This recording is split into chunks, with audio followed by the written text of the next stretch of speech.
AMMA സംഘടനയിൽ വലിയ വിവാദങ്ങൾ ഇപ്പോഴും ഇങ്ങനെ കൊഴുത്തുകൊണ്ടിരിക്കുകയാണെന്ന് വേണേൽ പറയാം. ഇപ്പോൾ ലേറ്റസ്റ്റ് ആയിട്ടെന്ന് പറഞ്ഞു കഴിഞ്ഞാൽ അൻസിബ ഹസൻ ഉയർത്തിക്കൊണ്ട് വന്ന പ്രശ്നങ്ങളും അതിനെ ചുറ്റിപ്പറ്റിയുള്ള രാജിയും മറ്റു വിവാദങ്ങളും ഒക്കെ. അപ്പം ഈ രീതിയിൽ കഴിഞ്ഞ കുറേ കാലമായിട്ട് സിനിമാ മേഖല വലിയ പ്രതിസന്ധിയിൽ നിൽക്കുന്നുണ്ട്. അപ്പം അതിൻ്റെ എനിക്ക് തോന്നുന്ന പ്രതിസന്ധികളുടെയൊക്കെ തുടക്കം എന്ന് പറഞ്ഞാൽ ഹേമ കമ്മിറ്റി റിപ്പോർട്ടായിരുന്നു. ആ ഹേമ കമ്മിറ്റി റിപ്പോർട്ട് ഇവിടെ വന്നു. അത് വലിയ കോളിളക്കങ്ങളൊക്കെ സൃഷ്ടിച്ചു. വലിയ ചർച്ചകളും വിവാദങ്ങളും പലരുടെ മുഖം മൂടി അഴിഞ്ഞുവിടുന്ന അവസ്ഥയിലോട്ട് വരെ കാര്യങ്ങളൊക്കെ എത്തി. പക്ഷെ എന്ത് സംഭവിച്ചു? എന്തെങ്കിലും മാറ്റം ഉണ്ടായോ?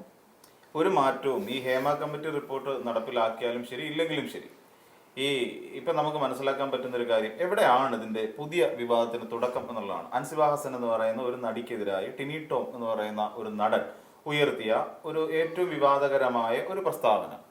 അത് വർഗീയവാദം ഉൾപ്പെടെയുള്ള കാര്യങ്ങൾ, പിന്നീട് മറ്റ് ചില ഒരു സ്ത്രീയോട് പറയാൻ പാടില്ലാത്ത തരത്തിലുള്ള വിവിധ വിഷയങ്ങൾ ഉയർത്തിക്കൊണ്ടാണ് ശരിക്കും പറഞ്ഞു കഴിഞ്ഞാൽ ടിനി ടോം അത്തരം കാര്യങ്ങളോട് പ്രതികരിച്ചിട്ടുള്ളത് അല്ലെങ്കിൽ സംസാരിച്ചിട്ടുള്ളത്. അത് മോശപ്പെട്ട ഒരു പ്രവണതയാണ്. ദാറ്റ് മീൻസ് നമ്മുടെ സംസ്ഥാനത്ത് എപ്പോഴും എന്തുകൊണ്ട് സിനിമ ഇങ്ങനെ നിൽക്കുന്നു എന്ന് ചോദിച്ചാൽ ആ സിനിമ ഒരു മെയിൽ ഷോവനിസ്റ്റിക് ആണ് എന്ന് പറയേണ്ടി വരും. അതായത് മലയാള സിനിമയിൽ ഒരു പുരുഷാധിപത്യം അല്ലെങ്കിൽ മെയിൽ ഡോമിനിസം എന്നൊക്കെ നമ്മൾ പറയുന്ന ഒരു സാധനം സിനിമയിൽ ഏറെക്കാലമായി നിലനിൽക്കുന്ന, അല്ലെങ്കിൽ നമ്മുടെ മലയാള സിനിമ തുടങ്ങിയ കാലം മുതൽ ഇന്ന് എത്തി നിൽക്കുന്ന സമയം വരെ അത് നമ്മുടെ സിനിമയിൽ കാണാൻ കഴിയുന്നു എന്നുള്ളതാണ് മലയാള സിനിമയുടെ ഏറ്റവും വലിയൊരു ദോഷം എന്ന് പറഞ്ഞാൽ. പല നടീനടന്മാരും തുണി കൊണ്ട് മറച്ച് എവിടെയെങ്കിലും ഒരു ഷെഡ് കെട്ടിക്കൊണ്ട് ഇവിടെ നടന്മാർ കാരവാൻ അടക്കമുള്ള വലിയ ഹോട്ടൽ കാരവാനിലോ അല്ലെങ്കിൽ മറ്റു ഹോട്ടൽ റൂമുകളിലോ നിന്നുകൊണ്ട് ഡ്രസ് ചേഞ്ച് ചെയ്ത് തിരിച്ചു വരുമ്പോൾ പല നടിമാർക്കും അല്ലെങ്കിൽ ഒരു പറയുന്ന ഒരു സെക്കൻഡ് കാറ്റഗറി വരുന്ന നായിക ഒഴികെ ബാക്കി ഇങ്ങോട്ട് വരുന്ന സഹനടിമാർ അടക്കമുള്ളവർക്ക് പലപ്പോഴും അവരുടെ ബുദ്ധിമുട്ടുകൾ പറയുന്നത്, അവർക്ക് ചിലപ്പോൾ ഒരു സാരി വലിച്ചു കെട്ടി അതിന്റെ മറവിൽ നിന്നിട്ട് അവർക്ക് ഡ്രസ് ചേഞ്ച് ചെയ്യേണ്ടി വരുന്ന ഒരു ഗതികേടിനെ കുറിച്ച് ആലോചിച്ച് നോക്കും. ഇതൊക്കെ ഹേമ കമ്മിറ്റി റിപ്പോർട്ടിൽ വന്നിട്ടുണ്ടെങ്കിൽ പോലും ഇന്നും നടികൾക്കെതിരായുള്ള ക്രൂശിത ശ്രമങ്ങളും അവരോടുള്ള അർത്ഥം വെച്ച വാക്കുകൾ നമുക്കറിയാം. ഒരു MLA ആണ് കഴിഞ്ഞ രമേശ് പിഷാരടി എന്ന് പറയുന്നത്. അദ്ദേഹം ശ്വേതാ മേനോനുമായിട്ട് അവിടെ ഒരു ഹോട്ടലിൽ അവർ താമസിക്കുന്ന സമയത്ത് ഫോണിൽ വിളിക്കുകയും ഈ വിഷയങ്ങളിലേക്ക് കടക്കുന്നതിന് മുമ്പായിട്ട് അവരോട് ഒരു അല്പസ്വല്പം ഈ പറയുന്ന അശ്ലീലം കലർന്ന രീതിയിൽ സംസാരിക്കുന്ന തരത്തിലേക്ക് പറയുകയും ചെയ്തു എന്ന് പറയുമ്പോൾ ഈ സ്ത്രീകളോട് മലയാള സിനിമയിലെ താരങ്ങൾ പെരുമാറുന്നത് എങ്ങനെ എന്നുള്ളതിന്റെ ഏകദേശ രൂപം നമുക്ക് പുറത്തേക്ക് വരുന്നുണ്ട്. കാര്യം നമുക്കറിയാം, ഇവിടെ ദിലീപ് എന്ന് പറയുന്ന ഒരു നടനും പിന്നെ അദ്ദേഹത്തിനോട് ചേർന്ന് നിൽക്കുന്ന കുറെ അധികം ആൾക്കാരും ചേർന്നിട്ട് ഒരു സഹപ്രവർത്തക ഒരു നടിയെ ഏത് രീതിയിലാണ് ട്രീറ്റ് ചെയ്തത് എന്നുള്ള വിഷയം നമ്മുടെ കൺമുമ്പിൽ നിൽക്കുകയല്ലേ. എന്തുകൊണ്ടാണ് WCC എന്ന് പറയുന്ന വുമൻ കളക്റ്റീവ് ഇൻ സിനിമ എന്ന് പറയുന്ന ഒരു സംഘടന ഇവിടെ രൂപീകരിക്കേണ്ട ആവശ്യം എന്തായിരുന്നു? അപ്പൊ ഇതെല്ലാം നമ്മൾ മനസ്സിലാക്കിക്കൊണ്ട് പോകേണ്ടതാണ്. അപ്പൊ എന്ന് വെച്ചാൽ മലയാള സിനിമയെ സംബന്ധിച്ചിടത്തോളം ആ സിനിമയ്ക്കുള്ളിൽ ഇന്ന് നടിമാർ നേരിട്ടുകൊണ്ടിരിക്കുന്ന വലിയ പ്രശ്നങ്ങൾ ഇപ്പോഴും അതേ അളവിൽ തന്നെ നിലനിൽക്കുന്നു എന്നുള്ളതാണ് നമ്മൾ മനസ്സിലാക്കേണ്ടത്. ഈ പറയുന്ന AMMA എന്ന് പറയുന്ന സംഘടനയെ ചുറ്റിപ്പറ്റിക്കൊണ്ട് എന്തെല്ലാം വിവാദങ്ങൾ തുടർന്ന് ഇങ്ങോട്ട് നടന്നു. ആ സംഘടനയിൽപ്പെട്ട പ്രമുഖ നടന്മാർ ഇത് പലതിലും ചെന്ന് ചാടിക്കൊടുത്തതിന്റെ കഥകൾ നമ്മൾ കേട്ടു. പല വിഗ്രഹങ്ങളും നമ്മുടെ എല്ലാം മനസ്സിൽ വീണുടയുന്ന സാഹചര്യം ഉണ്ടായി. അപ്പം മീറ്റു എന്ന് പറയുന്ന ഒരു ആരോപണം നമ്മുടെ സംസ്ഥാനത്ത് സിനിമയുമായി ബന്ധപ്പെട്ട് വന്ന മീറ്റു ആരോപണം. എന്നിട്ട് ഈ മീറ്റു ആരോപണത്തിൽ അതിനെ നല്ല രീതിയിലും മോശപ്പെട്ട രീതിയിലും കൊണ്ടുവന്നു എന്നുള്ളതാണ്. ഈ ചില നടിമാർ, ഇതിനെ നമുക്ക് ജനറലൈസ് ചെയ്യാൻ കഴിയില്ല.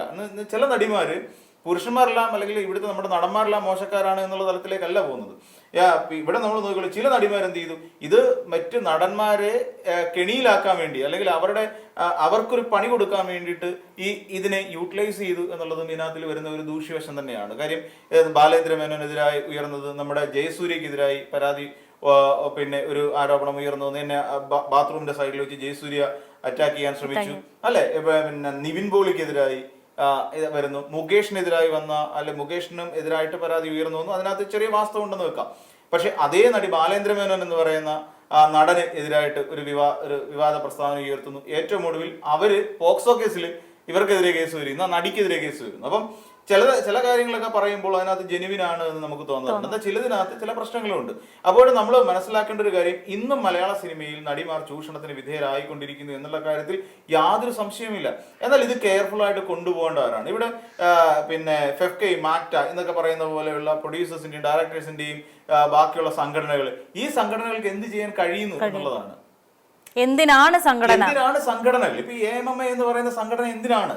ആർക്ക് വേണ്ടിയിട്ടാണ് AMMA എന്ന് പറയുന്ന സംഘടന നിലകൊള്ളുന്നത്? സത്യം പറഞ്ഞാൽ സംഘടനയില്ല, അതങ്ങ് പിരിച്ചു വിട്ട് കഴിഞ്ഞാൽ തീരാവുന്ന പ്രശ്നങ്ങളേ ഉള്ളൂ. അത്രേ ഉള്ളൂ. ഇപ്പൊ നോക്കിക്കോളൂ, ഈ പറയുന്ന ഈ പിന്നെ ശ്വേതാ മേനോൻ രാജിയിലേക്ക് പോകുന്നു, ഈ പറയുന്ന അൻസിബ ഹാസന് എതിരായിട്ട് വിവാദ പ്രസ്താവന നടത്തുന്നു. എന്തിന് അങ്ങനെ ഒരു വിവാദ പ്രസ്താവന ഈ ടിനി ടോം എന്ന് പറയുന്ന നടൻ ഉയർത്തണം? എന്തിനു വേണ്ടിയിട്ടാണ്? ഈ ഒന്നാമത്തെ കാര്യം, നടിമാർക്കെതിരായി വർദ്ധിച്ചു വരുന്ന ഇത്തരത്തിലുള്ള ആരോപണങ്ങളും അവർക്ക് തീരെ വിലയില്ലാതാക്കുന്ന ഒരു പൊതുരീതി പണ്ട് മുതൽ തന്നെ മലയാള സിനിമയിൽ ഉണ്ടെന്നേ. അതിനകത്ത് ഒരു പിന്നെ തന്നെയുമല്ല, ഒരു വേഷം മാത്രം അല്ലെങ്കിൽ ഒരു ചെറിയ സീൻ, ഒരു ഷോട്ട് കട്ട് ചെയ്തിട്ട് പിന്നെ പോസ്റ്റർ അടിച്ച് ആ സിനിമയിലേക്ക് ആളിനെ കൊണ്ടുവരാൻ വേണ്ടി ശ്രമിച്ചതിന്റെ ഭാഗമായിട്ട് ഒരു നടി അഭിനയം നിർത്തി. ഇപ്പോഴല്ല, നേരത്തെ സംഭവിച്ചതാണ്.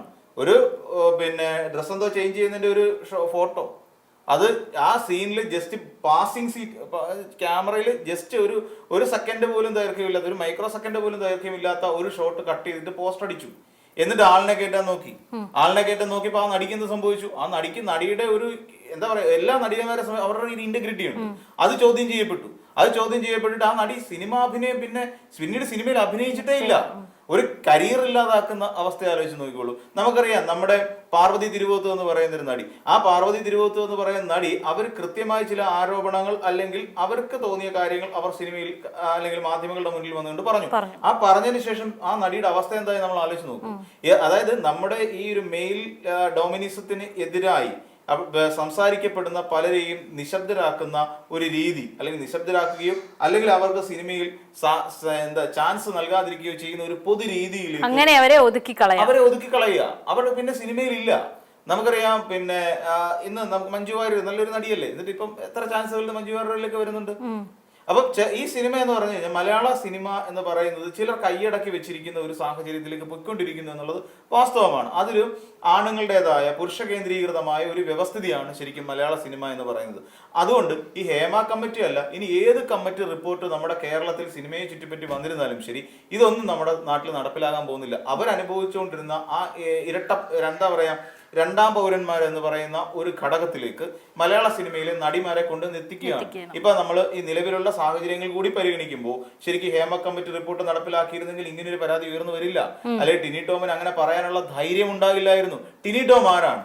ശരിക്കും ടിനി ടോം എന്ന് പറയുന്ന നടന് മലയാള സിനിമയിൽ എത്രത്തോളം പ്രാധാന്യമുണ്ട്? അതിനേക്കാൾ അപ്പുറത്ത് നിൽക്കുന്ന എത്ര നടീനടന്മാരുണ്ടെന്നേ. ടിനി ടോമിനെക്കാട്ടി വാല്യുബിൾ ആണ് ഈ അൻസിബ ഹാസൻ എന്ന് പറയുന്നൊരു നടി. കാര്യം, ആ അൻസിബ ഹാസൻ നിരവധി സിനിമകളിൽ അഭിനയിച്ചിട്ടുണ്ട്. ശ്രദ്ധേയമായ വേഷങ്ങളിലൂടെ ഈ കഴിഞ്ഞ ദൃശ്യം പറയുന്ന സിനിമയിലും ഈ ദൃശ്യം 3-ലെത്തി നിൽക്കുന്ന സമയത്ത് അവർ ശ്രദ്ധേയമായ വേഷങ്ങൾ ചെയ്തിട്ടുണ്ട്. ടിനി ടോമിന് അങ്ങനെ എടുത്തു പറയത്തൊക്കെ എത്ര വേഷം ടിനി ടോം ചെയ്തിട്ടുണ്ട്, ഇത് കൊള്ളാം എന്ന് പറയുന്ന രീതിയിൽ. അങ്ങനെ ചെയ്തിട്ടില്ല. ടിനി ടോമിനേക്കാൾ എത്രയോ പ്രാധാന്യമുള്ള വേറെ നടന്മാരുണ്ട്. ഇവർക്ക് ആർക്കും തോന്നാത്ത ഒരു പിന്നെ അസുഖം എന്താണ് അൻസിബ ഹാസനോട് ടിനി ടോമിന് തോന്നേണ്ട കാരണം? അപ്പം ഇത് ഒട്ടും സുരക്ഷിതമല്ലാത്ത ഒരു അല്ലെങ്കിൽ ഒട്ടും സുരക്ഷിതമല്ലാത്ത ഒരു കാലഘട്ടത്തിലൂടെയാണ് നമ്മുടെ നടിമാര് കടന്നു പോകുന്നത്. അതിന്റെ ഏറ്റവും നമുക്ക് പല ഉദാഹരണങ്ങൾ ചൂണ്ടിക്കാണിക്കാം. നമ്മുടെ മലയാള സിനിമയിൽ ഉണ്ടായിട്ടുള്ള എല്ലാ കാര്യങ്ങളെയും നമ്മൾ എടുത്തിട്ട് ഓരോ നടിമാരെ വെച്ചുകൊണ്ട് പോലും നമുക്കത് ഒരുപക്ഷെ പറയേണ്ടി വരും. നമുക്ക് ദിലീപിന്റെ കേസ് തന്നെ നമുക്ക് ഉദാഹരണമായിട്ട് നമ്മുടെ കൺമുമ്പിൽ നിൽക്കുകയല്ലേ. അപ്പം അത് പിന്നെ അതുകൊണ്ട് പ്രതികരിക്കുന്നവരെ അടിച്ചൊതുക്കുന്ന ഒരു തലത്തിലേക്ക് മലയാള സിനിമ മാറുന്നു എന്നുള്ളത് വാസ്തവം തന്നെയാണ്.